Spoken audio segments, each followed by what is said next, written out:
Professor José Pacheco, dispensa qualquer tipo de apresentação. Uma honra e um prazer estar aqui contigo, professor. Muito bom vê-lo por aqui.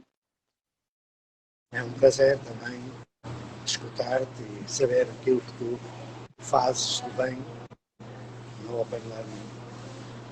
Então, vamos lá. Perfeito. Gente, hoje a gente vai fazer um recorte aqui, vamos focar em algumas questões mais gerais e fazer um contraponto, né? Fazer um contraponto, não, um complemento.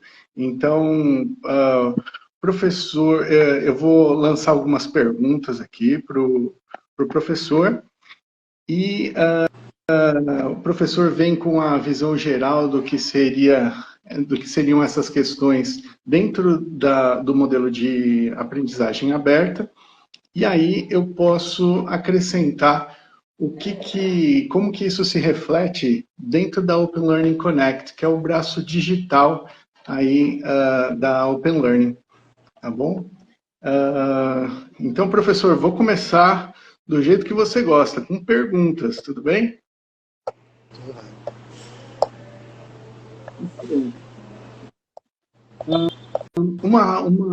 A gente recebe diariamente 2, 3 famílias, né, e a gente conversa com eles, tem uma lista aqui das perguntas mais comuns, né, e uma coisa recorrente é o que diferencia uma escola tradicional para uma escola que tem um modelo aberto de aprendizagem.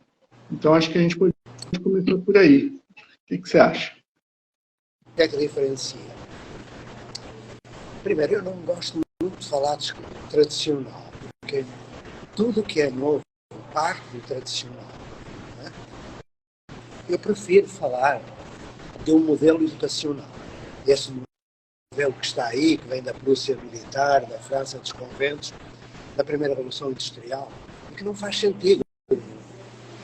Então, esse modelo, que chamam ensino tradicional, ele, por mais paliativos que se lhe coloquem, por mais aulas híbridas e companhia, não vai conseguir nunca, está provado, garantir o direito à educação. Não vai.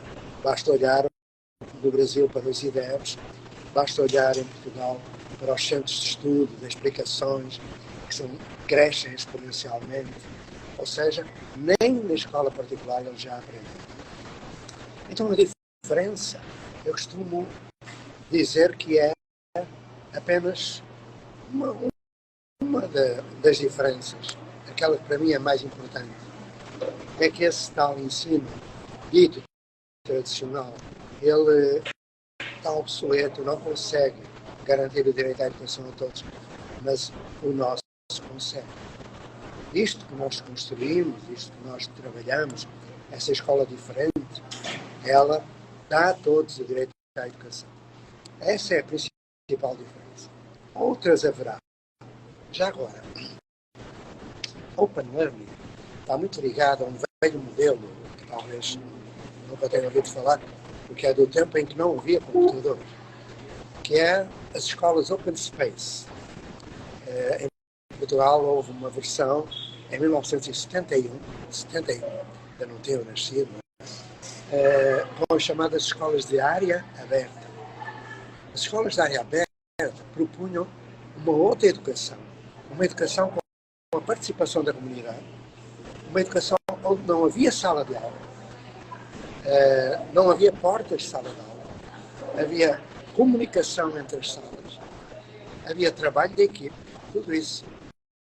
Claro que aquilo que é diferente, no fundo, entre aquilo que chamam tradicional e que chamam Open Learning, é a cultura. É a cultura. É a cultura profissional que provoca o insucesso. Porque os professores são formados para dar aula. Não são professores, são dadores de aula. Como eu fui. Também fui. Só que o dador de aula tem consciência de que dando aula não ensina a todos. É tão simples. Então, a questão é muito simples também. É difícil de resolver. Se o dador de aula dá aula e não ensina a todos, ele vai continuar dando aula sabendo que não ensina a todos? É um dilema moral, uma crise moral. Então, há quem opte por ser, enfim, antiético e continuar fazendo o que faz. Mas há aqueles que, como no Open Learning, resolvem realmente, a partir daquilo que são, a partir do chão de escola, a partir da sala de aula, com o que sabem fazer, com aquilo que fazem com outros, criam espaços abertos, participados de aprendizagem. E isso é o Open Learning. Então, muitas vezes me criticam por eu estar numa escola particular. E eu respondo: a escola que garante o direito à educação é a escola pública, criada há 200 anos. Mas, efetivamente, as escolas da rede pública, ou até da rede particular, não garantem. Não garantem. E, portanto, para mim, escola pública é aquela que a todos garante o direito à educação, independentemente de ser de origem estatal, federal, municipal ou particular. Eu conheço muitas escolas da rede estatal que não são públicas, são da rede pública, que é diferente, porque nelas não há professores, há dadores de aula. E conheço esta escola particular onde há professores, onde não há dadores de aula e onde todos aprendem tudo o que têm de aprender. Então os pais que sosseguem, porque pode parecer estranho, podem parecer alguns dos aspectos no Open Learning, mas não tem nada de estranho. Isto já se faz na Escola da Ponte há 50 anos. E que eu saiba, a Escola da Ponte é a melhor escola portuguesa. Isto faz-se na Escola Aberta de São Paulo, que é a melhor escola brasileira. Qual é a dúvida? Qual é o medo? Quando me dizem, eu tenho medo da mudança, eu respondo, eu tenho medo daquilo que existe. Sim. Tão simples. Porque condena muita gente à ignorância. O que existe condena à ignorância. Claro que os pais têm direito a serem esclarecidos. Não é? Quando os pais me diziam, mas então não vai ter sala de aula? Eu respondia, não. Eu perguntava, por que é que tem de ter sala de aula? Eles davam um sorriso. Então, e os pais, quando percebem que os seus filhos aprendem mais e melhor, eles são como as leoas a defender os filhos. Protegem-nos totalmente, porque qualquer pai quer o melhor para os filhos e ama os seus filhos. Qualquer professor do Open Learning ama os seus alunos e quer o melhor para os seus alunos. Com certeza. Quando a gente faz questão de sempre começar escutando as famílias aqui, né? Não sei, o senhor consegue me ouvir? Estou ouvindo, mas tem que apagar o meu ouvido. Tá bom, então. Vou falar um pouquinho mais alto. A gente sempre faz questão de atender as famílias e começar escutando, né? E elas relatam exatamente o que o senhor estava contando para a gente, as mazelas de como a educação no momento está, né? O que é mais triste é o que é mais básico mesmo, né? O que é mais está na raiz dos problemas, que é a questão dos valores, né? O desrespeito, a falta de amor, a falta de amorosidade, a questão de se instigar à competição e não haver nada de cooperação, né? Não haver entreajuda. E aí a gente escuta, acolhe essas famílias e começa a contar um pouquinho mais sobre como que a gente trabalha. Falamos, né, sobre paradigmas que a gente desconstrói aqui, como não temos aulas, não temos séries, não temos provas. E aí eu sempre peço, mas calma, você pode estar me achando louco, né? Mas deixa eu te explicar um pouquinho mais e te mostrar como que é possível, né, isso acontecer, como que é possível a pessoa aprender sem esses três elementos que todo mundo acha que, assim, são assim, a base de tudo. Se você tirar isso, não dá para aprender. E aí, aos pouquinhos, nessa conversa, a gente vai explicando aí para eles, né, como que aquela falácia, né, o senhor fala muito e muito bem sobre aquela falácia da escola, de que aqui, né, as escolas batem no peito e falam que o aluno está no centro, e eu sempre enfatizo isso, falo assim, olha, primeira coisa que eu posso te afirmar é que aqui o aluno não está no centro. E aí já tem, opa, espera aí, está piorando a coisa ao invés de melhorar. Aí eu começo a explicar um pouquinho mais, né, falar sobre a questão do relacionamento, né? As relações humanas têm que estar no centro, mas sem blá blá blá, mostrando exemplos práticos, diários, de como que isso acontece com os nossos pequenos de segunda a sexta, né? Então, acho que no Connect a gente vê acontecendo bastante aí essa movimentação. Mas isso eu acho que leva a gente, eu acho que a gente pode usar aí da sua experiência para falar um pouquinho mais sobre essa questão do homeschooling, né? Uma pergunta muito comum é assim, que legal, vocês são homeschooling, então eu queria saber mais. E isso é um pouco desconfortável para a gente, porque homeschooling é uma etiquetinha que traz um monte de coisa que a gente não acredita, né? Talvez a única questão aí que seja muito positiva da questão de homeschooling é aprender em casa, aprender de forma digital, mas integrada também com elementos de presenciais também, né? Então, eu queria mostrar aí para as pessoas que estão nos seguindo, estão conosco agora, e depois os outros que vão ver essa live, de como que funciona, o que é homeschooling, o que as pessoas normalmente entendem por homeschooling, e aí dá para fazer o contraponto do que a gente faz por aqui, que é bem diferente do que é praticado.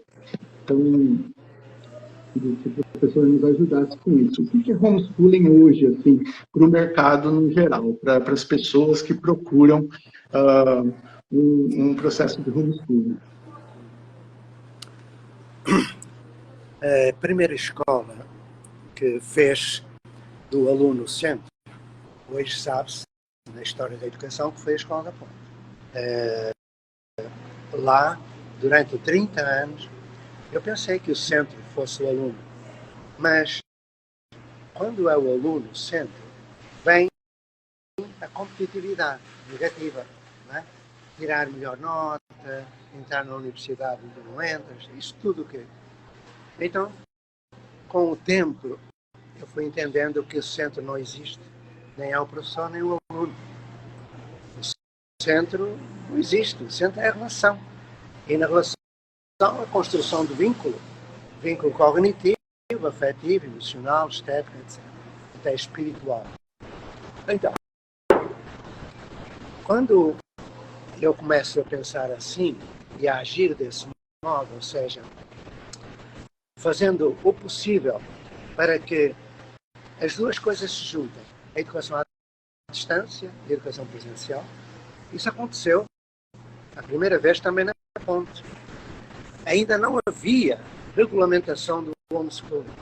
Foi em 1980, em 1981. Duas mães chegaram à Escola da Ponte e disseram que queriam que os filhos fossem para a Escola da Ponte. Eu perguntei onde eles moravam. Eles moravam mais de 100 km. Tinham que atravessar a cidade do Porto, a hora de ponta. Eu disse, não vamos fazer isso.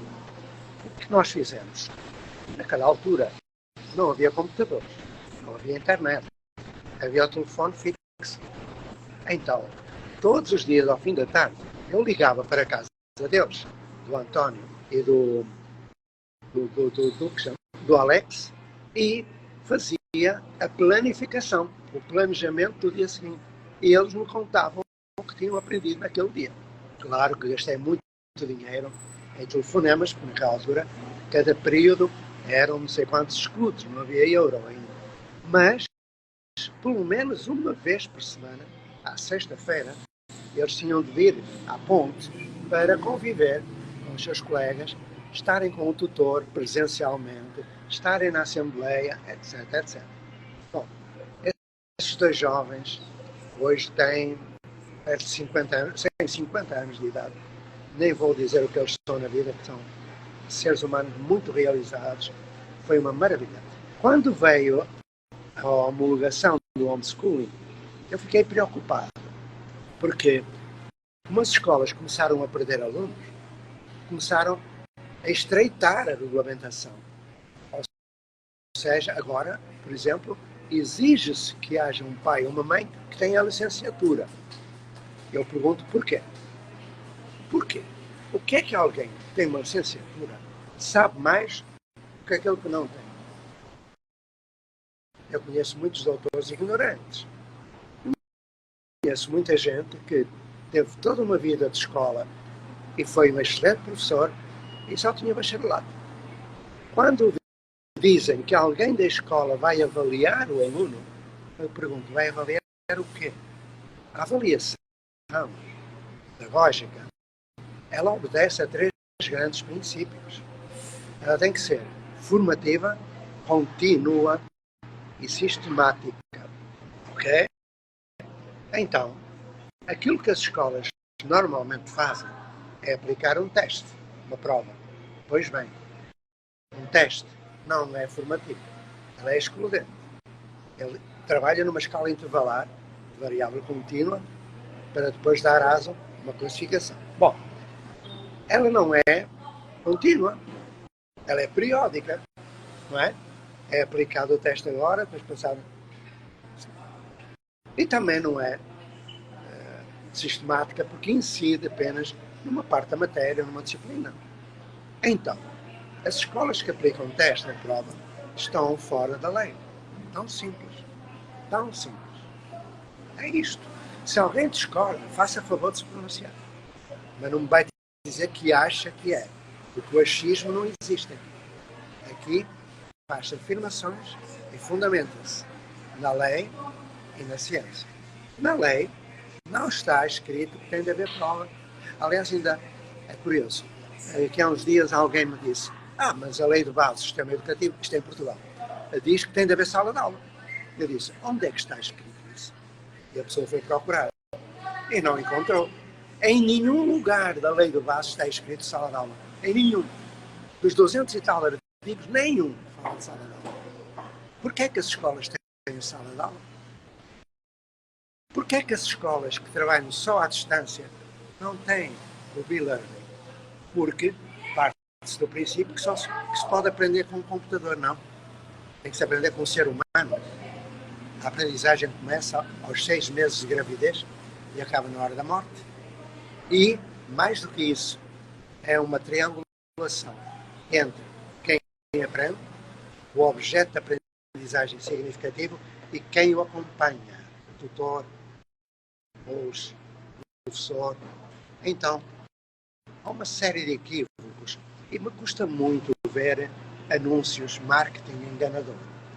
Porque na faixa do mercado, porque é de mercado que se trata também, do Open Learning, há muitas empresas, muitas.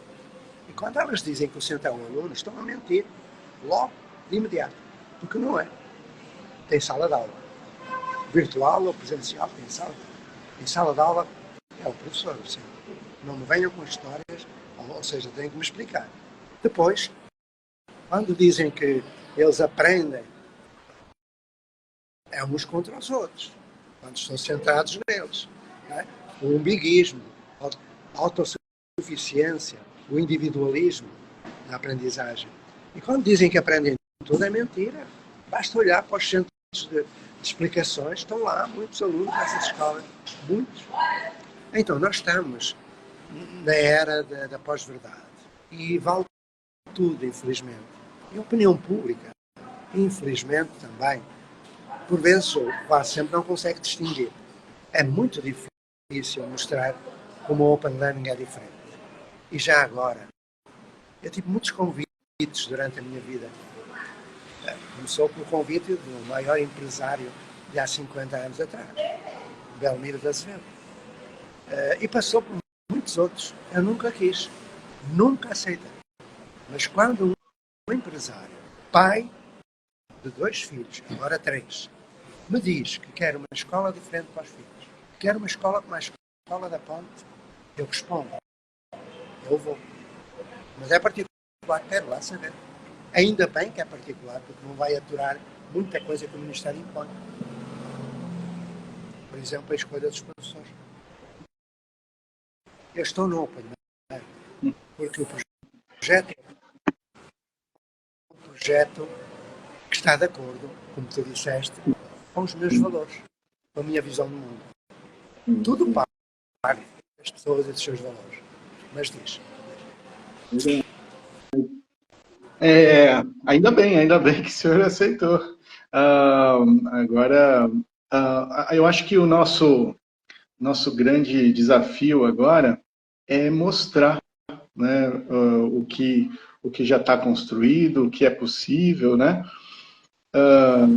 Mais especificamente no Connect, eu sempre brinco que se a gente magicamente conseguisse, à noite, que uma fadinha contasse assim para todas as crianças e pais o que é a educação aberta e como que é possível aprender de uma forma humana, uma forma criativa, uma forma que respeita os seus tempos e também uma forma extremamente eficaz, né, de aprender.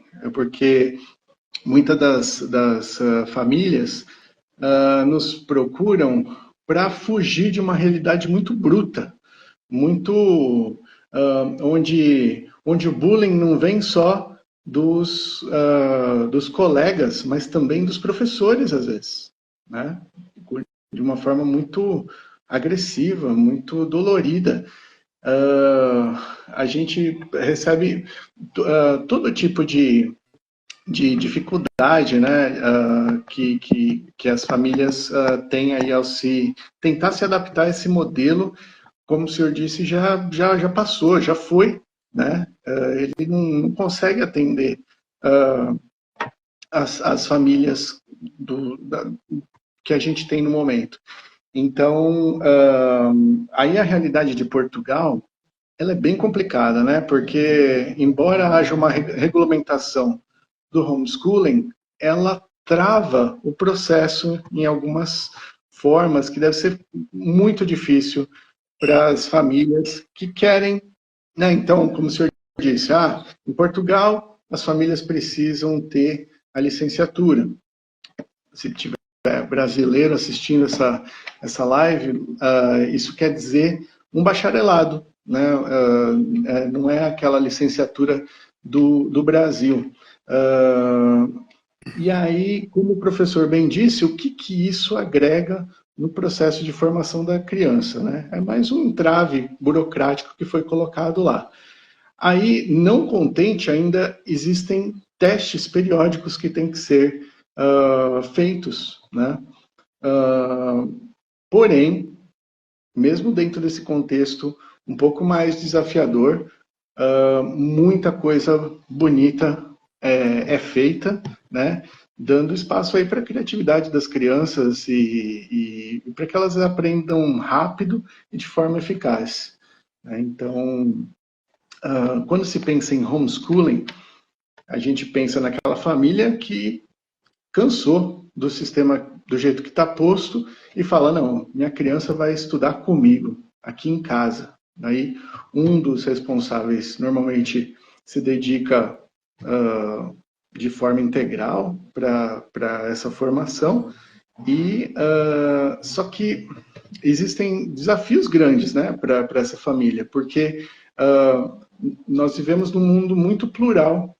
E como dar acesso a essa criança a toda essa pluralidade, né? Que não vem só dos educadores, mas também de outras crianças, outros adolescentes, outras famílias, né? Então, o que a gente conseguiu criar aqui no Connect é o que a gente chama, né, de os 3 currículos que a gente trabalha: o currículo comunitário, o currículo subjetivo e o currículo objetivo. Depois a gente vai falar um pouquinho mais sobre isso, professor, porque eu acho que é um ponto muito importante aí para a gente enfatizar, né, e mostrar como funciona de forma diferenciada aprender aqui na Open Learning. E você imagina você, segunda-feira, começar os seus estudos e você ter a chance de interagir com gente do mundo todo. Então, se você vai falar de comida, quem está na Argentina vai falar como que está o café da manhã dele, quem está no Brasil, lá no sul do Brasil, vai contar sobre as coisas regionais, e em Portugal já está falando do almoço, e quem está na China, no Japão e em Dubai vai falar já do final do dia, e como que é o jantar deles. Então, são realidades muito interessantes e uma troca muito intensa entre as famílias, entre os estudantes e também os educadores. Então, o nosso currículo comunitário aqui, ele fica muito recheado, ele fica muito rico, né? E aí acho que a gente pode até fazer uma transição aí tranquila aí para esse tema, né? De como que a gente pode mostrar para as famílias, professor, de forma simples, assim, o que são esses outros currículos que a Open Learning traz, porque, assim, a princípio a família chega e fala, tá, mas o que você quer dizer com isso? Tem que estudar matemática, tem que estudar português, é isso que tem que estudar, não é isso? É isso que tem que aprender. Eles vão aprender isso? E já estariam extremamente satisfeitos se isso fosse feito com qualidade. Mas vamos muito além. Então, queria começar aí, se possível, pelo currículo comunitário e conta para a gente aí como que isso acontece dentro do modelo de aprendizagem aberta, professor. Eu poderei falar da tripla dimensão curricular, contando 3 pequenos episódios. Talvez seja melhor, porque nós estamos a falar de uma praxis, que é prática, não é blá blá blá teórico. É uma prática com uma teoria por trás. Mas antes desses três episódios, eu devo falar do conceito de currículo. O que é que as pessoas consideram? O que é que os professores consideram que é currículo? Currículo vem do latim, não é? Significa caminho, corrida. Currículo não é uma coisa que se consuma, não está na base do consumismo.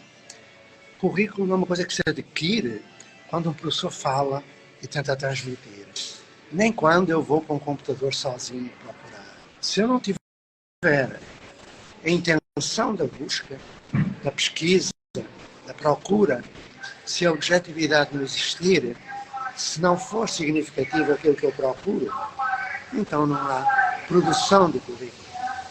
Currículo é produção, não é consumo. Quando eu falo da tripla dimensão curricular, poderemos começar pelo currículo da comunidade, com 3 episódios. É melhor porque estar aqui a dissertar é aborrecido. Gosto mais de falar de práticas. Quando uma criança, um jovem chega à escola, ao Open Learning ou à Ponte, a primeira pergunta que se tem de fazer é: o que é que tu queres ser? Não é quando for grande. Eu costumo dizer que perguntar a uma criança o que queres ser quando fores grande é um insulto, é um xingamento. Criança não vai ser. Criança é criança, é jovem, é adulto.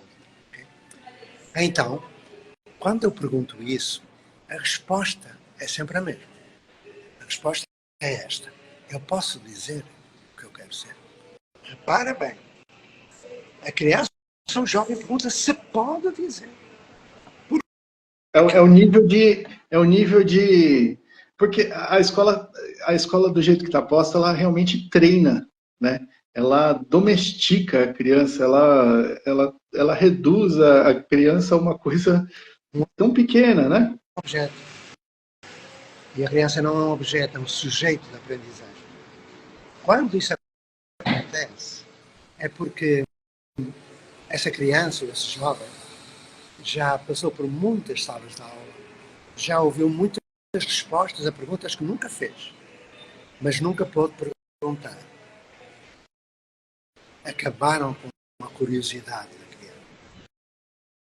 Há um estudo feito no Brasil, mas em Portugal deve ser a mesma coisa, que mostra que quando uma criança tem até os seus 5 ou 6 anos de idade, 99% das crianças até os 5, 6 anos fazem pergunta de modo espontâneo. Por que é que o céu é azul? Onde é que vêm os bebés? É tudo isso. Quando chegam ao fim do básico, do fundamental, menos de 10% fazem perguntas de modo espontâneo. Quando chegam ao fim do ensino médio, ensino secundário em Portugal, menos de 1%. Já nem falo dos universitários. Então, quando eu pergunto, e a criança responde, eu quero ser rapper. Eu pergunto porquê. E ela me responde, porque na minha comunidade há gente muito boa. E ninguém sabe isso. Eu quero divulgar, mostrar que somos gente. E é através do rap. Eu vou escrever e vou cantar. Nós fizemos com essa criança um projeto de vida no currículo de comunidade.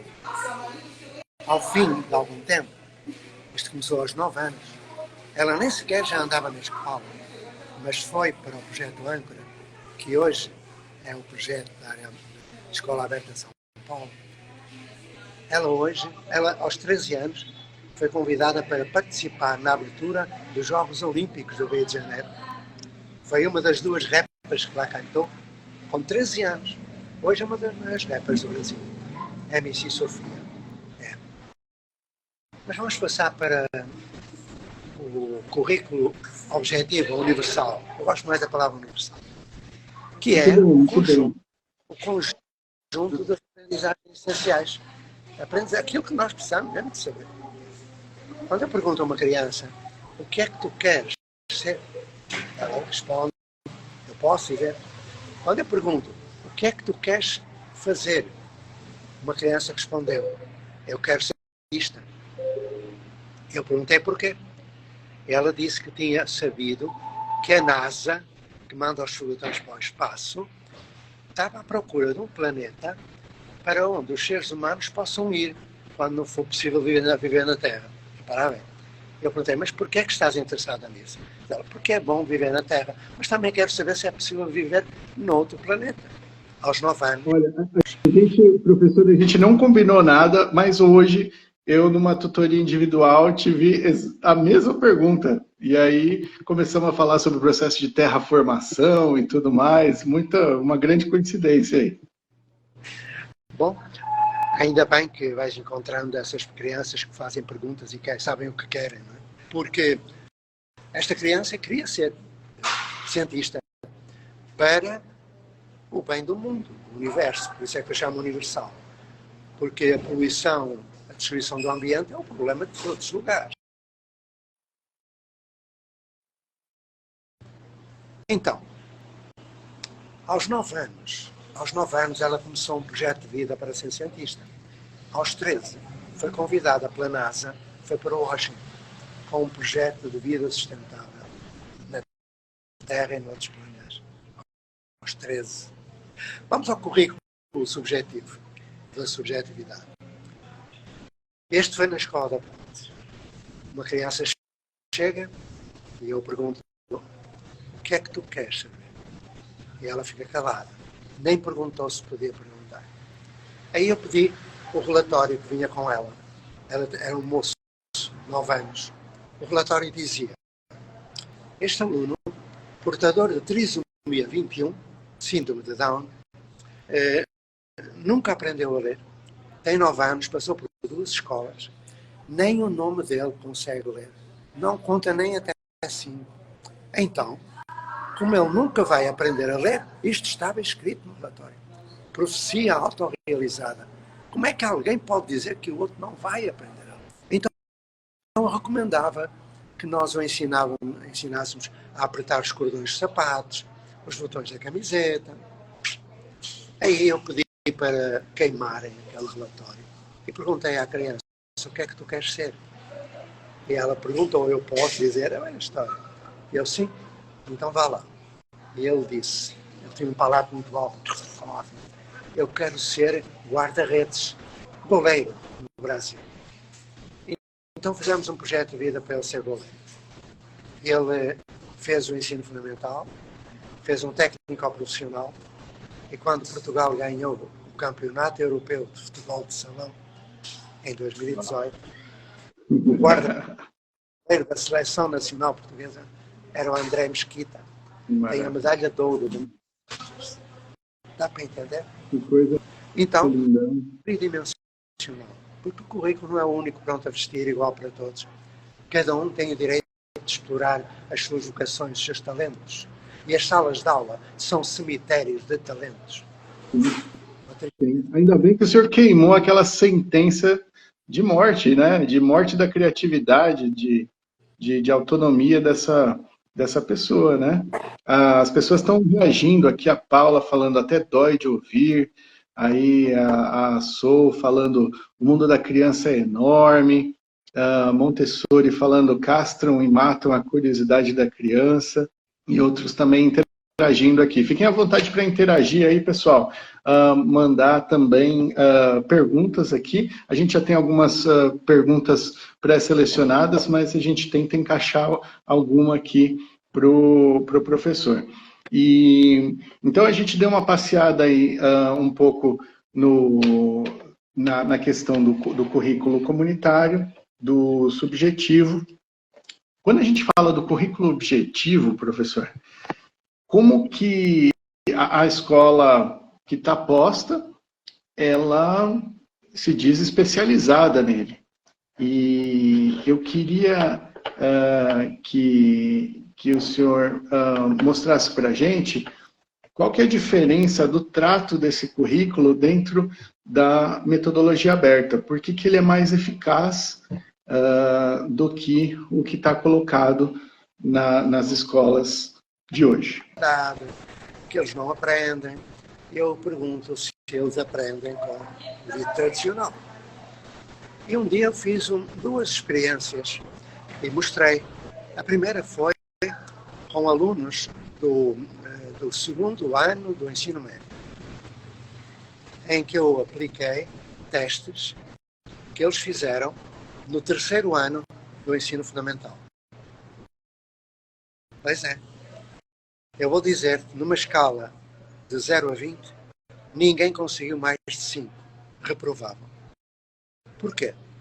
Porque aquilo que acontece nesse tipo de currículo, não é? Objetivo das escolas que não são objetivas, é que o professor fala, diz no dia tal vem um teste, o jovem mete tudo lá na memória de curto prazo, vomita na folha de papel ou no computador e passado 2 ou 3 meses já nem se lembra daquilo para nada. Muitas vezes eu pergunto às pessoas se aprenderam alguma coisa em sala de aula. Sim. Então eu pergunto, olha, por exemplo, sabe fazer raiz quadrada?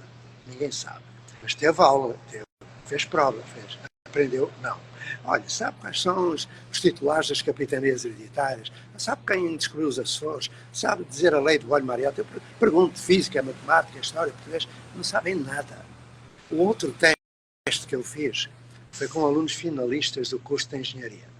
Eu apliquei-lhes no último ano, no 4º ano, quando eles entraram em estágio, a prova de acesso à universidade. O resultado foi que numa escala de 0 a 20, ninguém conseguiu mais de 4 ou 5. Ou seja, nunca teriam entrado na universidade se fizessem a prova naquele ano. Porquê? Esqueceram tudo. Porquê? Porque não aprenderam. Pouco ou nada se aprende numa sala de aula. Mas em área aberta, em Open Learning.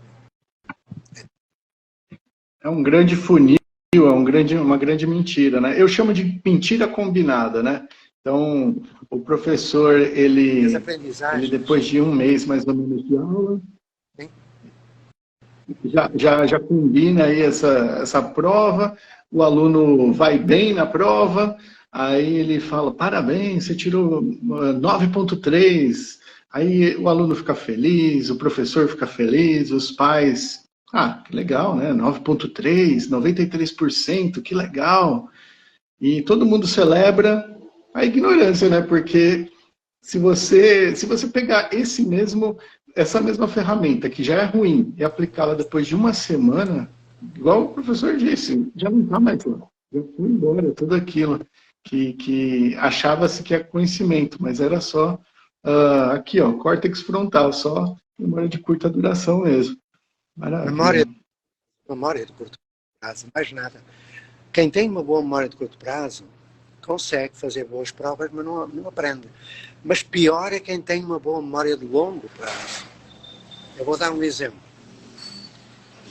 Eu tenho uma boa memória de longo prazo, e quando se é velho, tudo que é memória antiga ganha. Hoje, muitas vezes eu acordo dizendo Peneda, Soares, Jerez, Larouco, Barroso, Falpera, Cabreira, Marão, Padrela, Montezinho, Nogueira. São 2 minutos. Isto, sabes o que isto é? O sistema galaico-coduriense das serras do norte de Portugal. Encasquetei tudo aqui. Agora eu bato e não sai. Está aqui. Ocupa a memória, não é? Está aqui, não me serve de nada. Um dia, eu estava a viajar em Trás-os-Montes, com o meu amigo Tosé, e vi uma montanha linda. Eu disse, Tosé, para o carro. Olha que montanha tão bonita. E ele me pergunta, tu não sabes o que é? Eu não, é um larouco. Peneda, Soares, Jerez, Larouco. Eu comecei a perceber o que era o Larouco. Mas eu não sei que cultura lá existe, quem lá mora, não sei nada. Não sei uma palavra. Tive de pôr num teste, numa prova.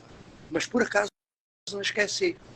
Outra coisa que me preocupa é eu saber de cor uma coisa que eu disse muitas vezes, que foi o discurso da comunhão solene. Com gestos. Tu imagina, no computador, quando aparece a imagem, gasta mais memória RAM. Então, eu sei 10 minutos. Eu começo, queridos companheiros e companheiras, neste dia solene, apraz-me, proclamava apraz-me, eu sabia lá o que era apraz-me. Eu tinha que bater no coração, apraz-me. É uma loucura. Aquilo que se faz, fazendo apenas apelo à memória, porque a memória é importante. É uma das coisas importantes da instrução, é a memória. Mas não para decorar conteúdo. Isso é uma estupidez, gastar tempo. Eu, se quiser saber fazer raiz quadrada, eu em 5 minutos aprendo. Vou à internet e aprendo, porque eu preciso. É significativo. Mas quem teve aula sobre raiz quadrada e fez provas sobre não sabe fazer raiz quadrada. Porquê? Porque a aprendizagem só acontece quando é significativa e quando eu transformo o saber adquirido, construído, numa ação. Seja ela teórica ou prática. Numa ação. Quando eu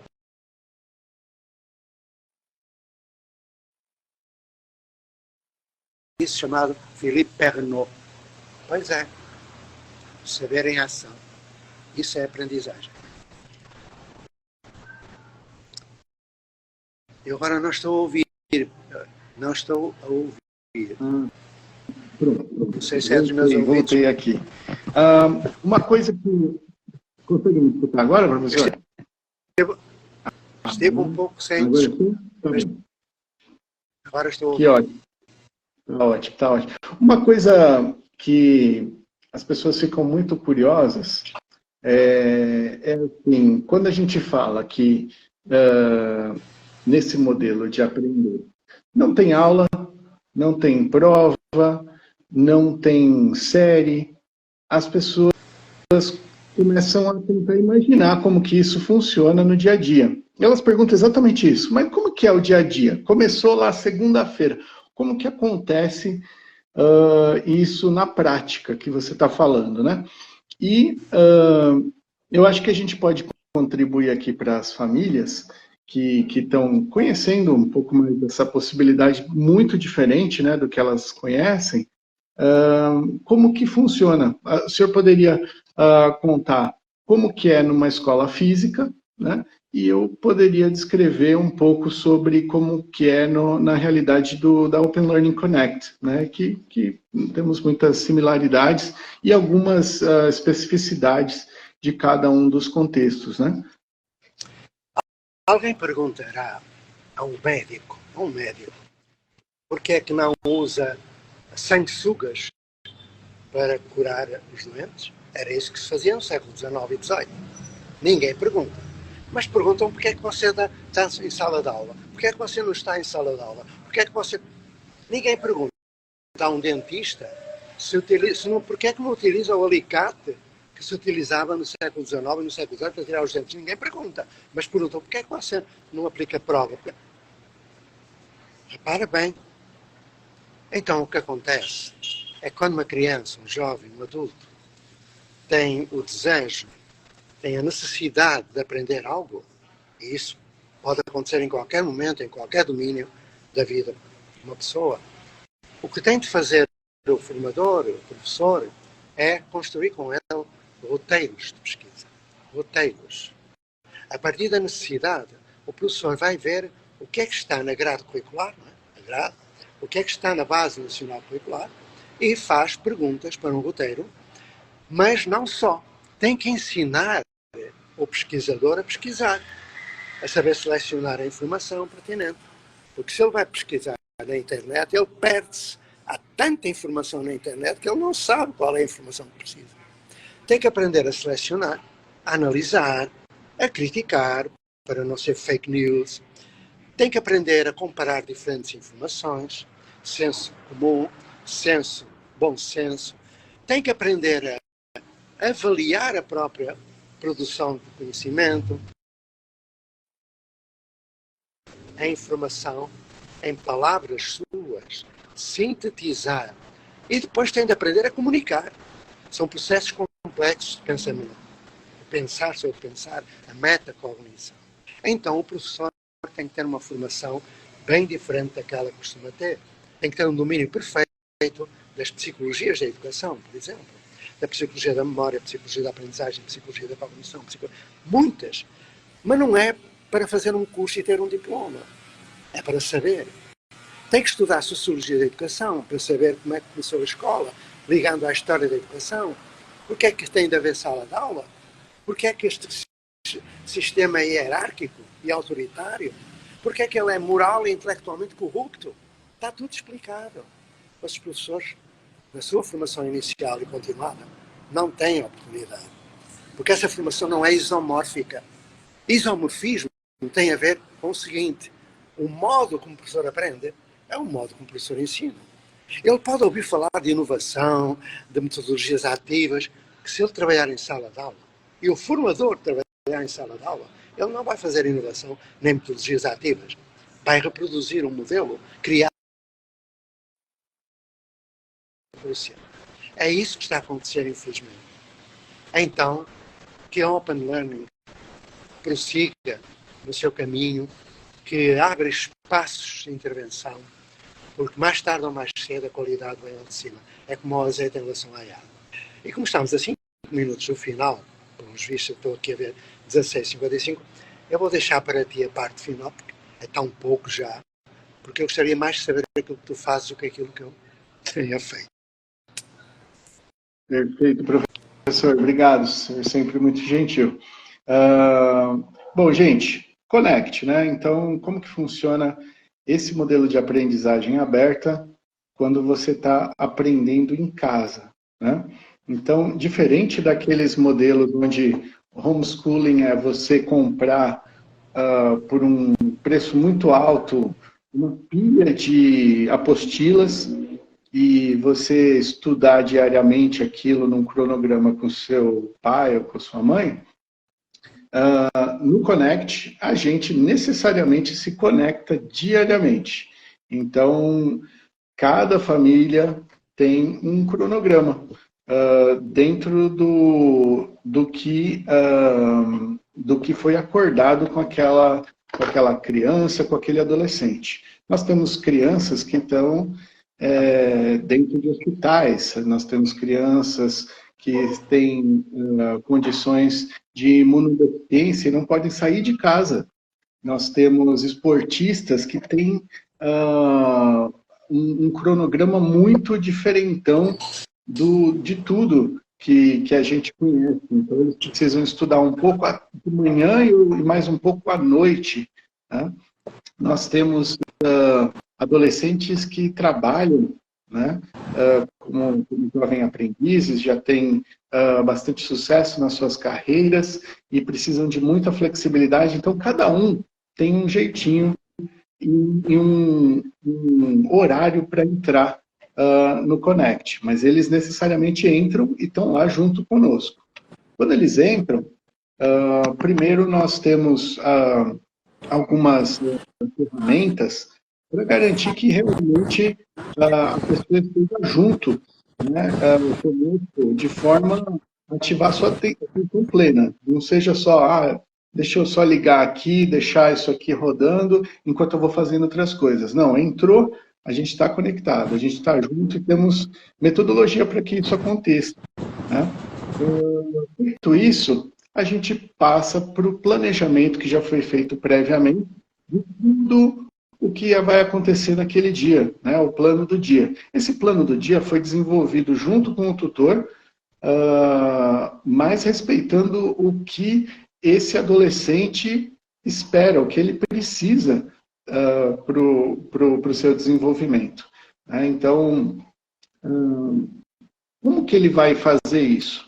Bom, se não tem aula, o que vai estar nessa agenda? Vão ser momentos que a gente chama de conversas, né? Então, são conversas... Por que a ideia de conversa? Porque a aula, nós vemos como um monólogo. O professor chega e fala, fala, fala. Aluno bom é aquele aluno que ouve, fica calado. Para a gente é o oposto. Então, precisamos conversar. Então, vão ter momentos onde o estudante vai conversar com o seu objeto de estudo, nos estudos individuais, mas ele vai ter o apoio dos seus pares e também dos educadores. Ele vai ter um momento de oficinas, onde é o construir junto. Então, eles vão criar textos, criar websites, criar aplicativos, criar arte junto, jogar xadrez junto. Agora, a gente tem um dispositivo que é uma conversa, mas essa conversa é com todos, né? Todos os alunos conversando entre si e também decidindo coisas para a sua escola, que é a Assembleia. Na Assembleia, eles decidem coisas importantes, como novas oficinas. Então, temos oficinas de RPG, oficinas de Libras, oficinas de karaokê. São demandas deles, que eles se sentem confortáveis de pedir para que tenhamos esse espaço. Eu adoraria contar muito mais sobre o dia a dia, os outros tipos de conversa e dispositivos que a gente usa para substituir as aulas, como que se dá essas interações, mas o tempo acabou. Então, o professor ainda está por aí, acho que o professor caiu. Então, eu vou encerrando por aqui. Queria agradecer muito a presença de todos que interagiram aqui pelo chat. Infelizmente, não conseguimos falar sobre a pergunta aqui sobre professores, mas fica como um tema aí para a nossa próxima conversa, tá bom? Então, muito obrigado por estarem conosco aqui. Obrigado, professor José Pacheco.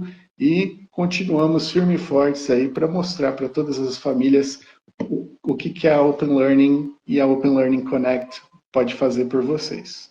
Gratidão, um ótimo dia, uma ótima tarde, uma ótima noite, dependendo do lugar do globo que você estiver.